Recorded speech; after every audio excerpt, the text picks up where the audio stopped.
Hey guys, welcome back to the Golf Podcast. I know I say that at the beginning of every show, but you know what? I know there's some people, this is always their first episode. It's always the first episode for someone. That's true. So for you, welcome to the Golf Podcast. This is a spot where each week we get to talk about our own struggles as amateur golfers. We are not instructors. We're not professionals. We're guys who are out there who are really passionate about learning the game and then talking about what we've learned here so that it hopefully helps you guys like it's helped us. Right. Exactly. So one of the big things we're going to talk about, rotation. Rotation. It's something that we've learned a lot from the instructors that we've worked with.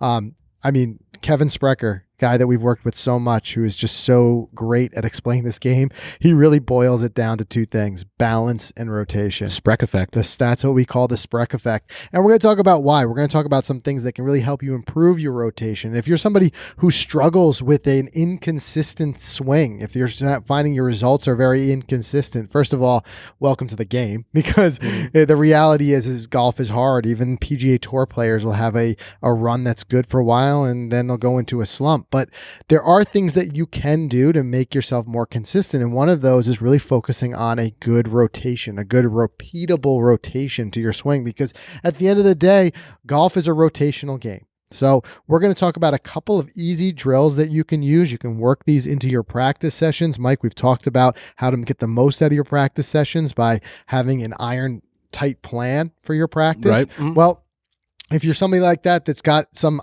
different things you want to do with your practice session, try working these drills in, because they've really been helping us, and I'm hoping that they can help you guys too. What do we call that? We're students of the game, Frank. Students of the game. Yeah, we're not pros, and we're not brothers. A lot of people ask that we're cousins. That's right. Get that a lot on YouTube. But I've honestly, over the last 7 years doing this, it's an incredible amount of knowledge that we've learned just from going out there, trying things. Things have failed, things have succeeded, and sharing it with you guys. And I think everyone ultimately is a student of the game, because there's nobody who ever fully masters Correct. it. We You're can absolutely always right. learn more. So that's why we say too, although a lot of the stuff we talk about, it's geared towards your everyday mid-handicap golfer, there's always going to be something in here for everyone, because even our better golfers who are listening and watching the show know that there are good things that serves as a refresher. There's so much to know in the golf game. It's good to have certain refreshers. And we've even seen it at the PGA Tour event level. The stuff that we've attended tour events, we've been out there on the range with PGA Tour players, and we see them consistently working with their swing coaches on fundamentals. Mm-hmm. Even at that level, there's still that important reminder to get it right. So that's what we're going to be talking about. Before we hop into that, though, I know this is usually where we do our Twitter tap-in segment, but instead I want to shift gears. There's another thing we like to do every couple of episodes, and that's highlight some of the stuff that's going on in the Facebook group. So one thing, if you're new to the show, I want to tell you guys we've got a free Facebook group, and it's a community of people who listen to the show and interact with the show. And it is one of the really, for us, like the crowning achievements of everything we do with the podcast, because we think the most important thing is really the community, building the community, because that's why we do this. Golf is a shared sport. You share the game with others, and we've learned so much from you guys sharing your own stories in the group. So we want to every once in a while take a pause to highlight a few, because I think what we find is in these stories that you guys share is why we all love the game. Right. So you're absolutely right. If you haven't joined the group, make sure you join it. But otherwise, let's highlight a few. I know, Mike, you saw one that really stood out for you. Yeah, one that stood out was from Blake Higgins. He wrote, "Today was incredibly special for me." That's how he started off. So I was hooked. I had to read it, right? So after watching the Golf Podcast episode with Dr. Joseph Parent, my fiance and I play the way he recommended to play with the kids. And we talked about, all those different tips to play with your kids with Dr. Parent, which was great. Go back and listen if you missed that one. But she teed off from the first and then tried to hit, and then I tried to hit it as close to her ball as possible, just so you're kind of keeping up with them. So you're not out driving them, hitting them, and just making it boring for them. Yep. He said, "I can't overstate how much this has improved our relationship." All right. So we golf together multiple times per week, and we have a blast now. I mean, she loves golf and looks forward to playing together. We played local course today, and I got through the first couple of holes playing our typical round. All right, guys, it gets good. You ready? Hole number 6 is a 320-yard par 4 from the red. She hits her tee shot dead center of the fairway, 175 yards out. She then hits a great shot to about 30 yards short of the hole. After asking her, I decided I was going to go for the green. I hit a knockdown 7-iron with a beautiful baby draw. I watched it whole way, tracked it right towards the hole. All of a sudden, I heard the clank. like it hit the pin. I turned to my fiance, and of course, she wasn't clank. paying. Yeah, he said his fiance wasn't paying much attention. Her eyesight is better than mine. We drove up. She goes, "Oh, there's your ball on the green." And I thought, damn, would have been awesome if it went in. Sure enough, we went up to the green and started looking around for my ball. We don't see it anywhere. Of course, the thought creeps into my head, maybe it did go in. So I decided to wander over to the pin, and sure enough, it's in the hole. Now, he said, never thought I'd get one of these in my life, let alone playing with my fiance just for fun. I love this game and hope that everyone on here can have an experience like this. How cool is that? It's cool. How That's cool really is cool. that? I think there you've got a couple people who are hooked for life after something like that. Right. And that's just it. It's a memory. It's something you'll never forget. And that's why we've said so many times before, our own experience with this game and some of the things that we really believe in. We talk about like having fun and enjoying it. Sure, we're going to talk about some instructional stuff here because I think part of enjoying the game is working on getting better. Right. Like as we get better, that it's the pursuit, it's that the struggle, because there's plenty of struggle to golf. But we also say you got to be able to have fun where you're at. And I think a big part of that is when we look back, you and I have played so many great rounds of golf at different golf courses. Right. The memories are far less the scores as what occurred that day. Mm-hmm. The people we played with, the people we met, the old friends that we brought out there and got a chance to play with. That's what I remember so much more. So, of course, that hole-in-one is going to be very memorable. But other than that, he may not even remember what he shot that day. But I guarantee that's a day of golf that he will remember for the rest of his life. Absolutely. So we genuinely appreciate you sharing that. And then another story here that kind of highlighted for me, and it's kind of funny because it shows you how impactful that episode with Dr. Joseph Parent was, which, by the way, you guys can get to all the podcast episodes in the Golficity app, which is available for Android or iOS.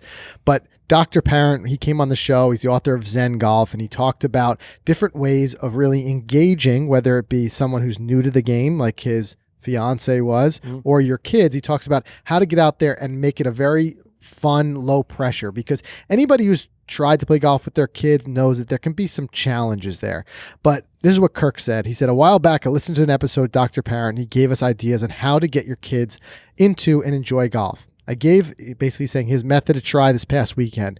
I made it all about them. No swings for me. They loved it. They keep asking to go back. There you go. There you go. And that's where you create that. You're creating that experience for them, whereas it can be a very intimidating experience especially for kids or someone who's really new to the game, and they're realizing their level is nowhere near where you're at. They feel so disconnected, Right? Because you're out there driving the ball 200 plus yards and stuff like that, and they're lucky if they hit it 20 yards. But I mean, I'll have you guys go back and listen to that episode. I can't get to the whole thing now, but it's a way that you can get people into the game, but you can also improve yourself. What Dr. Parent had said, basically in a nutshell, was have your kids hit the ball, and wherever they hit it, you hit the ball to there. Even if they only hit it 20 yards, just hit it to there. And then keep progressing through the hole. Now, obviously, pace of play. If it gets to a certain point, you might want to pick up or start further. He said start only 100 yards out. So give yourself extra time. But what he said is that you'll feel more connected together because you're progressing through the hole together. You're not just hitting one ball and then waiting for them to hit 10. Right. But also, you're kind of in a sneaky way working on your short game because you're chipping to certain locations, trying to hit the ball right to where they hit. So that's the synopsis. Go back and listen to the whole episode. But just so great to see so many of you sharing such great stories. And we really value them. So keep them coming. And if you're not already part of the group, it is one of the most encouraging, welcoming, friendly groups out there. And that's all attributed to you guys. You guys make that group what it is. So keep doing what you're doing because it's really, truly awesome. All right, before we talk about this week's instructional topic, we're going to dive into a couple of different drills that you can use to really work on your hip turn and your rotation. Of course, I want to thank this week's sponsor. And first off, I want to start off by thanking Titleist. And guys, specifically, I mean, you guys want to talk about your scoring clubs and getting in there and scoring better this year. Wedges, man. Wedges are where it's at. And you got to ask yourself, how neglected are my wedges? We talk about them being your scoring clubs. We talk about if you use ShotScope and you look at your data and you see how much you're using certain clubs, chances are your wedges are being used often. Mike, some of the greatest golfers that we've had the opportunity to play with, I'm thinking like Greg Angelillo. Yeah.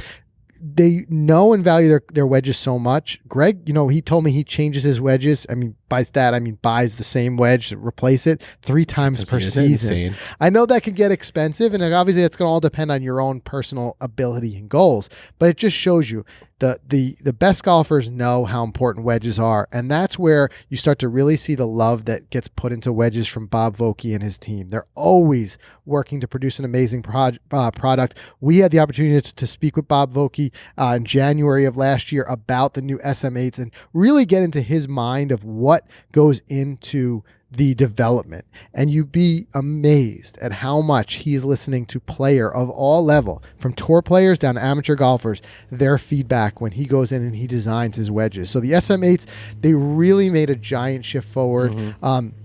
You guys have to really experience these for yourself, and if you've gone through a fitting, we got fit for our SM8s. That is the gold standard. There are so many things that a good fitter, put yourself in the hands of a good fitter with bounce, grind, loft, they can really dial you in for the conditions that you play. That's why there are so many variations in these wedges. The SM8 line has an incredible amount of diversity and variations so that you can really get dialed in for your swing and your playing conditions. But put yourselves in the hand of a good fitter. Go try out the SM8s. Otherwise, if you don't have that ability, the next best thing would be go to Vokey.com, check out their SM8 tool that they have for fitting, and it'll really help guide you in the right direction. Super easy to use. It makes, I mean, all the world. I made a tweak to my 60-degree wedge, and you wouldn't believe how much it's helped me. My usage has gone way up, and I've got a new tool in my bag. That K-grind. That K-grind, man. Yeah, you're loving does that. it.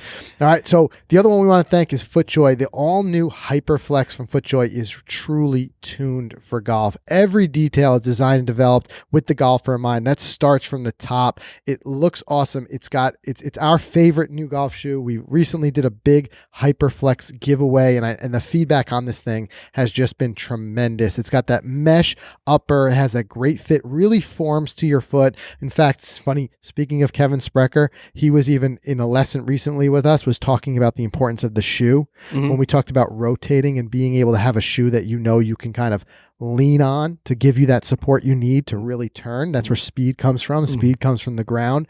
So you got the rapid fit system. It really helps you get dialed in with that precision fit. And it really wraps your foot in that security. It's got incredible comfort. They got that Stratofoam midsole and the OptiFlex outsole. So if you're like us, you're playing a lot of rounds of golf. Sometimes you're walking 36. We've done it plenty of times. That's a really breaking point is your feet. You got to make sure your feet are comfortable and that you've got that ability to really use that ground forces. So check them out. The Hyperflex, it comes in the laced and the new rapid fit system. We love that rapid fit. Yeah, it's so sweet.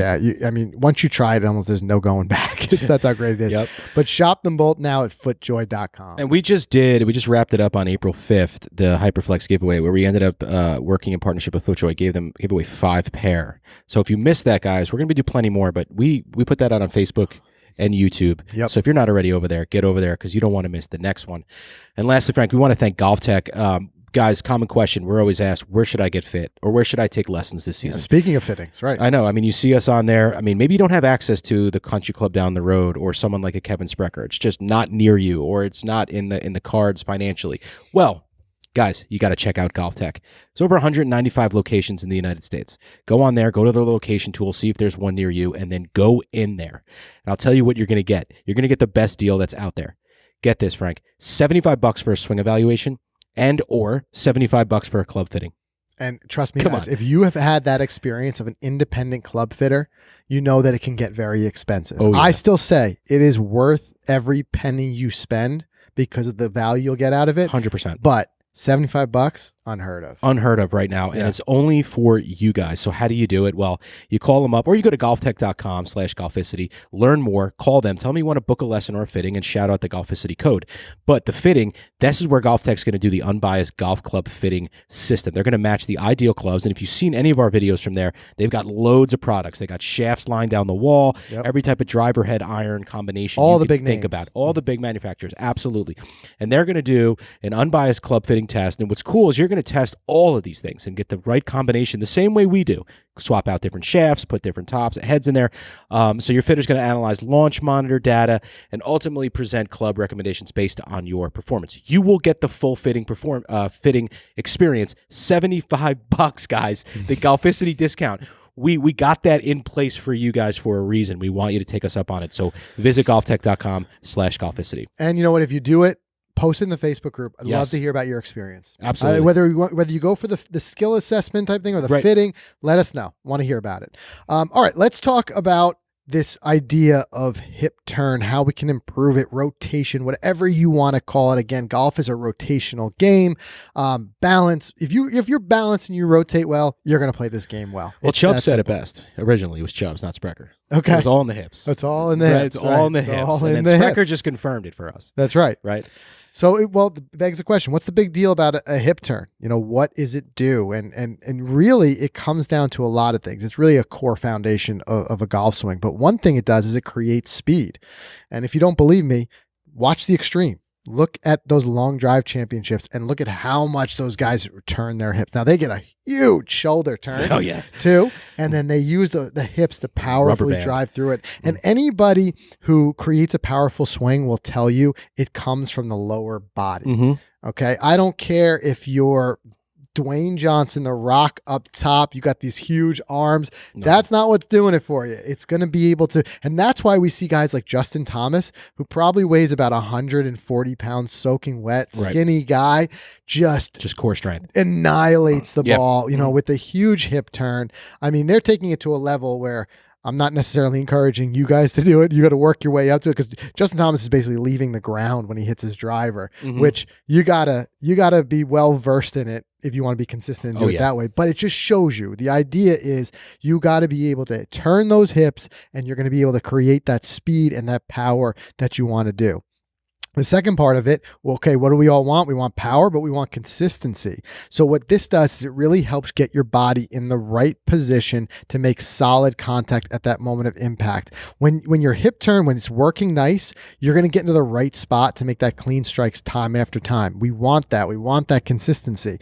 So as we'll talk about in some of these drills we're going to mention, really comes down to getting your body in a position to make the same type of hip turn each time, a repeatable. We want a strong, hip turn, but we want a repeatable hip turn. And when you get that, you get repeatable ball strikes. That's it. Consistency. So that's so important. Ball strikes. Right. And the other thing that leads to that is tempo. Every good golf swing needs a repeatable tempo. If you find that your tempo is varying from shot to shot, you're also going to notice some inconsistencies. We did a whole episode on tempo. I'm sure we're going to talk about it more. There's a lot of great tools that we're starting to see hit the market that help you with tempo. We use the salted golf insoles. They've got a tempo component that'll almost like a metronome will get you used to a tempo, and you start to turn your hips. I look like I'm dancing in this episode. What are you doing there, Frank? Hey. But anyway, that's where you're going to start to get that consistency. The other one was that Perfect Motion app. Yep. That too is just looking at, and that is using the camera system on your phone to look and measure different points in your swing, and it's going to measure your tempo. But a lot of that is going to come from having a consistent, good rotation. In a recent episode, we talked about not swaying, rotating. If you start to sway too much, it can really knock your tempo out. It can also, just get you out of position. So by a good, repeatable rotation, that's what we're after. Hip turn rotation. Hip turn, fire those hips. And interesting drill that I've kind of created.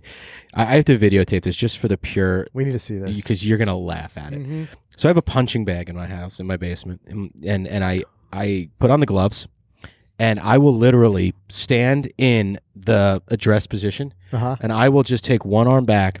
And bend the knees a little bit, so where I'm hitting up, learning to hit up uppercuts, full strength, hip turn into the bag. Yeah. And I'm punching it, but on an upward angle, an explosion upward angle. Yep. And then I'm turning around and doing it with the other arm, just to create that consistency on both sides. It's not silly. It's not silly. It looks silly, but let me tell you something. It is awesome. Yeah. The feeling you get, and I'm curious. I've only been doing it for like 2 weeks now. I've done it maybe 5 or 6 times. I want to see where I'm at in May with this. Yeah, because not only you're practicing that rotation, but you're improving strength there Strength too. in that area. Right. Right. Right. But the reason I say it's not silly is because it's very similar to some of the drills we're going to talk about. Because what's happening when you come back like that, you're about to throw that punch. What are you starting that punch motion with? It's not your arm. Not throwing your arm out there. Right. It's with your hips. You're Exactly. generating your power from your lower body. Mm-hmm. Any good, like I said, any baseball player, boxer, anybody's going to tell you the lower body is what's making the power. Mm-hmm. So as you do that, you're going to start by triggering your hips to rotate. And then that's going to create the start of that sequencing, which eventually ends in a strong uppercut. Yep. So to speak, right? Yep. So the first tip we have for you guys, and this is what's so cool about this. I know if you're like us, you got jobs, you've got kids, you've got things like that are going to be making you a little bit under a time crunch. So you maybe don't have the time you had when you were younger where you could just spend the day on the range. So you're looking for ways that you can improve in that spare time. And that's why this one's perfect. It's dry practice swings. And I think pretty much every golfer has done this at one time or another. But if you've seen it before, and we're going to link to this in the show notes, there's some great video demonstrations of this as well. But it's as simple as just kind of getting into your no club. So you can do this anywhere. You could do this while you're waiting on line somewhere. People may laugh at you, but the golfers will get it. They'll get it, right? But it's as simple as just crossing your hands across your shoulders, right? And just working on, very simply, working on that rotation by first, and I like this too because it helps work on the takeaway. First, start your simulated swing with your shoulders. That works on that nice connected takeaway. Mm-hmm. Because if you're someone who, I have definitely struggled with this, taking the club away with your hands too much, this is also going to help you. But just working on getting those arms across the shoulders and just start making that shoulder turn. Also, by doing this a lot, it's going to make you more limber. You can get, the more power you want, the bigger your shoulder turn. Sure. So you start to get that shoulder turn. But then what I want you to do is work on the focus of the sequencing. So make your shoulder turn, come back, and then work on starting the swing by turning the hips. Turn the hips. Because if you don't get a good rotation, you're going to sometimes start with the upper body. And that's where a lot of times we see people coming over the top, starting the swing with the arms, the shoulders, something like that. So the trigger to start that downswing should be the hips moving. Now, I know we can go into depth about where some of the best swings, they're already starting to kind of shift that weight back forward before they even complete the backswing. Right. But I think the goal here, let's simplify things. Simplify things by just saying, I just want to focus on that initial motion. I'm just going to come back like this, and then I'm just going to start. My next move is going to be with my hips, rotating, not sliding, just rotating. And I've seen a lot of great things that, like, as far as drills where you can go like back up against the wall, sure. Right? And you should feel on a good backswing takeaway, you should feel, for a righty, your right pocket not sliding down the wall that way. It should actually be just gliding across the wall this way, because your hips are turning like this, not shifting, just turning. But this is a great drill. You can just kind of get there and just work on getting back and then turn your hips aggressively. Fire your hips and get the feeling that it feels that when your hips move correctly, it starts to move the whole upper body with it. It's what generates the power and brings the upper body along, rather than just kind of slapping the upper body at the ball, just throwing it. Right. Simple drill. Seems like you could do it anywhere. You could do that one anywhere. That's what I like about that. And then the second drill, and this is one of my favorite for so many reasons. I have gone back to this drill so many ways, so many times, and I do it as well even at home. I've just got a little mat, and in my basement, I've got just enough room to swing a wedge, and I just take wiffle balls, and I'll work on this drill, and that's half swings. Yep. I find if you are in a slump and you're struggling making solid contact, take it back before you start to work on all these different things in a full swing. Just take it back to where you can get starting to consistently hit half swings with a good solid contact again. Then work your way up, because in that half swing, so much happens, but it'll really help you start to identify those different areas that you might be struggling. And it'll help you start to just build the feel of good contact again. I remember way back when I was on the high school golf team. And because we were in the Northeast, we didn't play through the winter. So one of the first things that our instructor and our coach would do for us we would be still in the gym. It would still be cold. It would be that February, March timeframe. Right. And what he would do is he would get us with the wiffle balls and the mats and just making half swings, just from what we call parallel to parallel, club shaft parallel to the ground, through the ball and parallel again. And he just wanted us working on that ball contact and that sequencing. And what that would do is that would just start getting us back in the rhythm, in the whatever of the proper motions. But there's a lot of ways you can do this. The setup's really simple. Maybe grab a 7-iron, whatever you can. You can do this on the range. And all I want you to do is just you can even have a pause in it at first. Bring that club back shaft parallel. And then just like we did with this drill, is just start with the lower body and the hips. Okay. So just bring it back to here and then just have the hips start and let it follow through. You're just getting that sequencing down, the hips starting, the rotation starting it, and just focusing on that rotation. And if you really want to level this up, is just put a mirror or your phone with the camera on in front of you. And just as you're doing this, you can even, sometimes with some of these apps, you can kind of draw lines. Yeah. Or you can take a mirror and literally like use soap or something and draw lines or Right. tape and just look at yourself in the mirror and make sure your hips are not swaying outside those lines, but instead your body is rotating around its center inside those lines. Yeah, easy enough. And it's so much easier to do with a half swing. I feel like you get that half swing down right, you start to, use the other, start to gear up to a full swing. Right. I've been using a lot the Tour Striker Plane Mate. Mm-hmm. I do that as the same exercise. And if you follow the protocol with that, they start you with the half swings for a reason. It's a great starting point. But I start with that and I'll just do it. And then all I want you to do is do these half swing kind of like where you're just pitching the ball. If you're doing it on a range, maybe 50 yards towards your target, and just work on getting the sequencing right and that ball started off on the right line. That's it. Okay. And that's pretty much it. So again, just all you're doing is kind of bringing that back halfway and then just working on making sure that the hips start it. And then when it gets full swing, it's just starting to bring it back further, but still making sure that same feel. The feel is that the hips, the rotation of the hips is what really starts that swing. Great. Now you're going to lose me in that sim for 30 minutes I'm after just this. going to be in there just taking those half swing cuts. But what that'll do, again, it's all about that sequencing and you'll start to, again, we go back to what we said before, tempo, consistency, repeatable. These are drills that help you do it because you create a motion that you can repeat time and time again. Right. And then you start to learn that, hey, if I want to hit the ball further, I'm still doing the same sequencing. I'm just taking a little bit more of a rotation. So start with your half swing and then just work your way up. But don't let, as you start to do that, like the tendency for so many of us is we want to kill the ball and we'll just start by trying to rip it down with our arms. Right. And our hips now have to catch up. And then sometimes they can't. They can't catch up. And we know the result when they can't. It's a mess. So give your hips that moment. We've even seen some top pros like put a little pause at the top so they can do that. Give the hips that moment to start the swing and then just let everything kind of it's really just a wind and unwind. Yeah. If you want to simplify the swing down as much as you can, wind and unwind. Okay. So that's just it.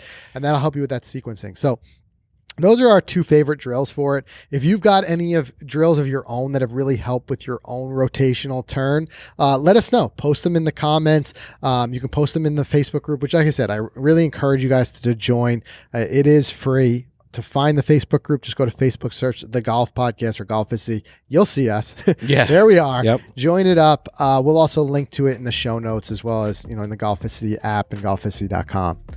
So that's everything we have. Want to hear your drills though. And if it's working for you, not working for you, let us know. We're all learning as we go. That's what this is all about. We're learning as we go. So make sure you guys let us know. We'll continue the conversation after this episode in the Facebook group and we'll meet you guys over there. See you there.